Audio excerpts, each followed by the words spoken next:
Okay, please take out your red religion folder, boys and girls. We're going to take out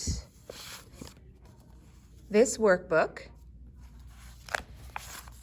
and we're going to open it to our next lesson about Mary. And so when we saw in the story in the Bible that God made the promise that he would send us a Savior, and by Mary saying yes, she helped God fulfill that promise. So at the top of the page it says Lesson 24, second week of Advent, Mary said yes to God.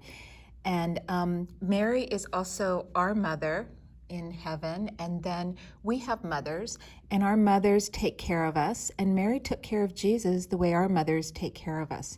So what we're going to do here on this page is you're just going to match what our mothers do to what Mary did. Okay, so you see here's a modern day, this is like now, a mom using a washing machine to wash clothes. So how did Mary have to do that? If you look at the pictures over here, you'll find the one where it shows how she's scrubbing the clothes on a rock in the river. And that's how Mary had to do it, because there was no electricity, there was no machines, everything had to be done by hand. Okay, so over on this side, you see a mother who is shopping for food for her family, right? And so you'll see the difference is there were no supermarkets or anything when Mary was Jesus's mother. They had markets, similar to like farmers markets, where they'd set up and put the food out, and then you would go and get your food that way, okay? And then the last one right here, it shows the mother getting a glass of water. Maybe her child is thirsty and has asked for a glass of water after going to bed. That happens a lot. And then it shows Mary. She had to go to the well to get water, so there wasn't water inside the house. You had to go collect it from the well and then store it somewhere in your house, okay? So that's the difference between long ago and now. But still, Mary did all those things with love for her family, for Jesus, right? Just the way your mothers do things with love for you. Okay, so go ahead and give yourself an exit ticket on this. You're going to close that up. This goes back into your red folder. Okay. And put that away. You're going to take this one out, by the way. Okay, so I'm going to get this one put away. So remember, it has the red dot on it, and that means it goes in the red folder. Okay, so here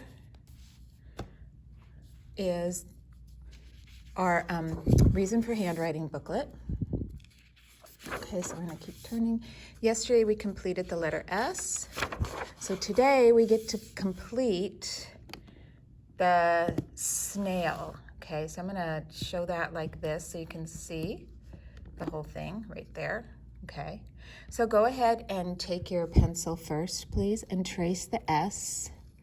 So you have the word snail. And then you can color the S with either crayons or markers. Color the snail with either crayons or markers, and you can give your snail a face too. So here's what I'm going to do.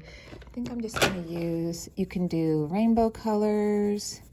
Have fun with it. Color any colors you want. I think I'm going to use a couple different colors. Do the shell. I'm coming around like this. Okay. I'm going to do an orange and yellow snail today, just because I feel like it. So snails actually don't come out so much in the winter. A lot of insects cannot survive really cold winters because they have to either go into hibernation or they just go underground. They have to find a place where it's warmer. Okay, that's just a lot of what insects and small critters like this do. Okay, so I'm going to color my body of there's a little tail there. The snails do have a little tail. Over here, I'm going to color all of this. I'm going to put the face on afterwards, so I don't smear the color. Because if I put the face on first with a dark crayon, like a black crayon or something like that, then when I colored over it, it would have smeared, okay? This way I have control over what the face is gonna look like. Okay, so let me see. I think I'll do blue. I'll give it a mouth right here. Give it 2 eyes. There, that looks like a friendly snail, right? Maybe some eyelashes. There. Okay, and that's it. I've colored my snail, and I'm going to give myself, I've written the word snail, I'm going to give myself an exit ticket. Okay, and then I'm going to very carefully close this up and put this back inside my red folder, and close my red folder, put it away so that I have that for tomorrow.